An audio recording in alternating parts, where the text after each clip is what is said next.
Good morning, friends. Welcome back to Joseph's Reserves.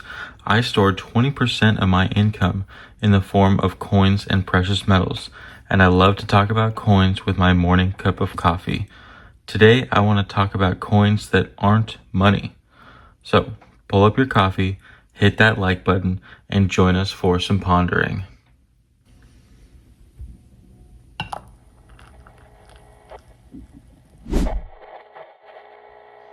In 1837, the economy fell off a cliff. Banks failed, unemployment shot up like crazy, and coins, gold, silver, and even copper, were disappearing from circulation because everyone hoarded them. Shopkeepers couldn't make change. It would be like if you went to a store to buy a loaf of bread and some milk, and they couldn't break a $10 bill, and you didn't have any ones or coins. So private businesses started to make these hard time tokens. This one here is an actual large cent, so that you can see the comparison.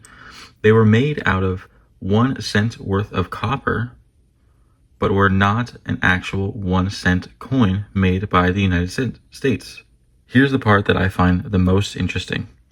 A common labor worker in 1837 might have earned 75 cents to $1 for a day's worth of work. And back then, that was a 10 to 12 hour shift. That means that in about 30 minutes, they would have earned these 3 cents. So back then, what could you buy with one of these? Well, you could get an apple, a candle, a pint of milk, or a cheap newspaper. These 3, or if we wanted to use some half cents in here, 3 cents would get you a cup of coffee. So let's take a step further and take a look at today.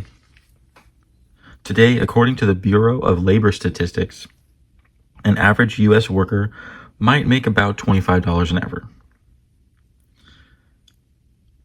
Give or take, depending on the job or region, but in those 30 minutes of work, they would make about $12.50.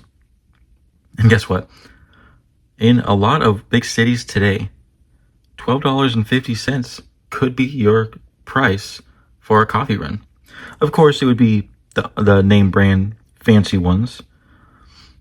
But what I find even more interesting is these coins down here. 1/10 of an ounce of silver. In a way, you could say that these are the coins that are made by businesses and made by merchants today. 1 ounce of silver is about $38 today, which means one of these is $3.80. All 3 of them, $11.40. That is extremely close to the 30 minutes of work of a modern laborer. It's right around the same ballpark as these 3 tokens. In 1837, people were using cheap copper tokens because they couldn't have official coins like this large cent here. Today, if you handed one of these silver coins to a shop owner or a shop worker, they would think they were unusual, definitely not money. Because we are so used to our paper promissory notes and the fiat coins that have no intrinsic value. If you're lucky, you could talk to an owner and be able to spend one of these at a shop. That's right. If you're lucky, you might be able to spend real money for your purchases. And even then, it would likely be at farmers markets or small mom and pop shops that happen to also collect silver coins. So back then, people were using these base metals pretending that they were real money. And now, if we're able to spend these fractional silver coins, we're using real money pretending they're just money. So, are we in a similar kind of hardship as in 1837? I'd say similar, but not exactly the same. Back then, the hardship was that everyone was hoarding coinage. They didn't have any coins to use.